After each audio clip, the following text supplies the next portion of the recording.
Welcome back to Star or Shovelware, my name's Luke, and today on the channel we're going to be taking a look at Super Cyborg, an old school run and gun platformer where you play as a cyborg sent on a mission to a remote island to take down an alien badass. And let me tell you now,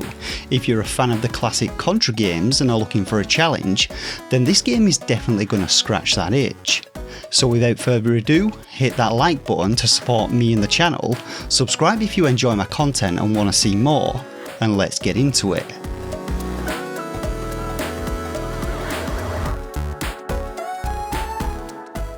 So I'll start by saying, don't be put off by Super Cyborg's amateurish looking thumbnail, because I know a lot of people on Steam have brushed this one off as just another generic indie platformer, but before we go any further, I'm going to put my neck out on the line and say that this one is definitely a hidden gem. Now, so far as a storyline goes, unfortunately when you start the game there's nothing to set the scene for you, and after navigating the main menu and starting a new save file, you just drop straight into the game, where you arrive by spaceship and then off you go, a running and a gunning. Looking at the eShop description, we do get a little bit of a backstory where we learn that we're playing as an elite cyborg sent on a mission to investigate a series of anomalies on a mysterious island, and that the scientists there have royally screwed up and unleashed a powerful alien threat on the world, and so now it's down to us to stop it. But other than this short description and the endgame cutscene, there's nothing at all in the way of a storyline, which really is a shame in my opinion, but at least the gameplay more than makes up for the absence of a plot. So if you've played the OG Contra games, then the developer has basically taken some of the best elements from them and mashed them together to create Super Cyborg, and they've also made a couple of tweaks to the formula to fix a few of the issues that these games had, as well as adding a couple of their own features to the mix. In essence though, Super Cyborg is essentially a Contra game in everything but name, and before we go any further I'll talk about a few of the differences between Super Cyborg and Contra, just so that I'm not making comparisons the whole way through this review. Now to start with, you'll find that Super Cyborg's control scheme is almost identical to Contra's, and that the character movement and platforming feels exactly like a Contra game. When you jump, your character continues moving in the direction that you're facing, which gives it an authentic feeling, and it features the same 8-direction shooting model, though you're also able to hold the R button down to hold your character's position, which is a really helpful addition. Whereas Contra required you to constantly tap the shoot button to fire your weapons, in Super Cyborg you can now just hold the fire button, which is a godsend for your thumbs, and the game features several near identical weapons to Contra, including a machine gun upgrade, an energy burst weapon which is similar to Super C's flame burst, and of course the iconic spread shotgun. One new addition in Super Cyborg though is the inclusion of a secondary fire mode for weapons, with each of them also having a powerful charged shot, and I thought this was a nice new feature to include in the game, but it actually sees very little use, at least in my experience. Now, similarly to Contra, the game features one-hit kills, with you only having 3 lives to play with before seeing the game over screen. The good thing about this game though is that your progress is actually saved at the end of each level, meaning you don't have to go back to the start of the game and instead continue from your current level, and a couple of the longer levels even feature checkpoints in them, which believe me is a welcome inclusion in such a tough game. Now when it comes to the level design and enemies in Super Cyborg, like most classic platformers, nothing is really random in it beyond a few boss mechanics, and so as you work your way through the levels, enemies will appear right on cue and for the most part will perform exactly the same movements or actions. Despite this though, the game is still punishingly difficult, even more so than some of the Contra games, and on your first playthrough your experience will likely consist of a reasonable amount of trial and error, but your success in levels will really improve as you begin to memorise enemy spawn locations and movement patterns. Now although the game is hard as nails, that's not to say the difficulty isn't fair though. You're usually given enough time to react to on-screen threats, and more skilled players will still be able to rely on fast reactions and skillful gameplay. And despite me getting frustrated on several occasions and having to replay sections of levels 10 or 20 times before I nailed them, I actually really enjoyed the game's difficulty and got a real sense of achievement out of making it through a difficult section. Overall, it definitely seems like a lot of thought has been put into the level design, with each having unique scenarios for the players to work through, whilst also maintaining a good balance between them being both challenging and fun. And I was particularly surprised upon starting one of the levels and finding myself playing from a top-down perspective, a la Contra 2, which did offer an interesting change of pace.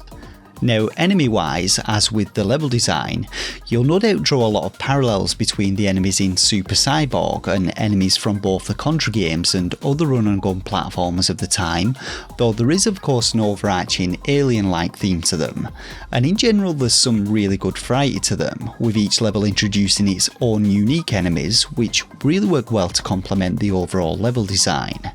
Where the real creativity comes in though is with the boss battles in the game, which while again do borrow some elements from other titles, are also quite unique in their own right, and again these battles feel very well thought out, with some bosses having multiple phases to fight through, and attack patterns which offer plenty of challenge but can also be memorised or tackled with skillful gameplay.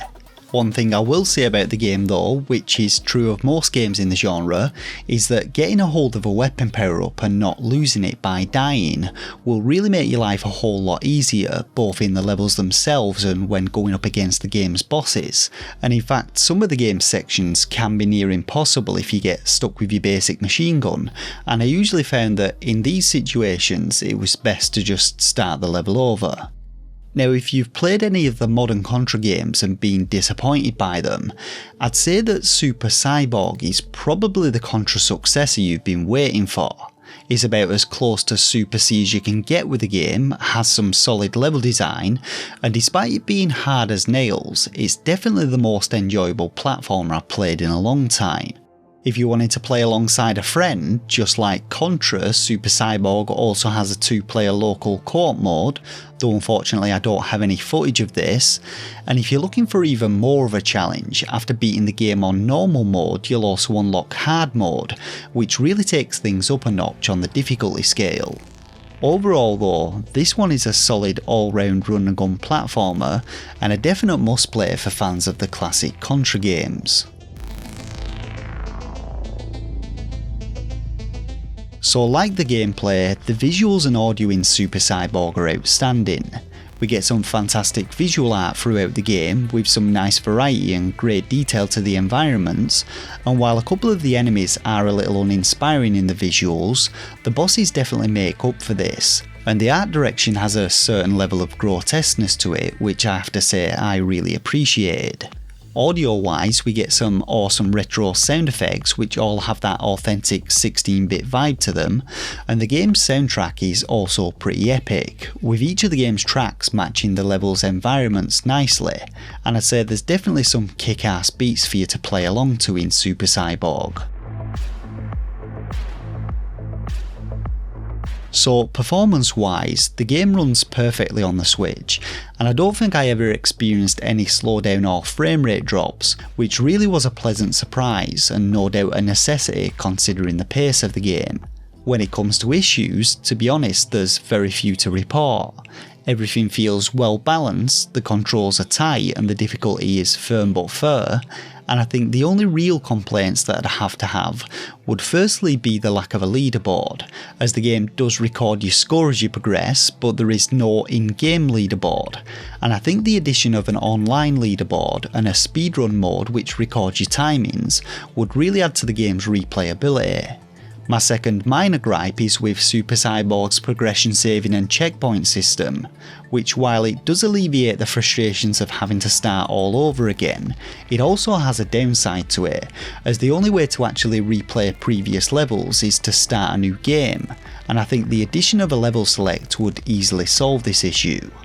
Overall though, I have to say that I was thoroughly impressed with the level of polish, thought and attention put into every aspect of the game's design. It's a testament to how, after so many years, Contra remains one of the most influential and genre-defining titles of all time, and Super Cyborg is a perfect example of how you don't need to fix something that isn't broken, but you can make a few tweaks to it to improve it. When it comes to my own personal rating of the game, I'm going to be giving Super Cyborg 5 out of 5 stars. Super Cyborg really is the new Super C. It offers an old school level of difficulty for anyone looking for a challenge, and its classic formula proves to be just as awesome as it ever was. And so that about does it for this review of Super Cyborg on the Nintendo Switch. If you enjoyed it, make sure to hit that like button as it really helps me out. Let me know your thoughts and opinions about the game and whether you're going to be taking on its challenge in the comments section below. And finally, if you watch my content regularly but are not yet subscribed, then please consider doing so. For now though, I just want to thank you all once again for watching, and until next time, take care of yourselves and game on.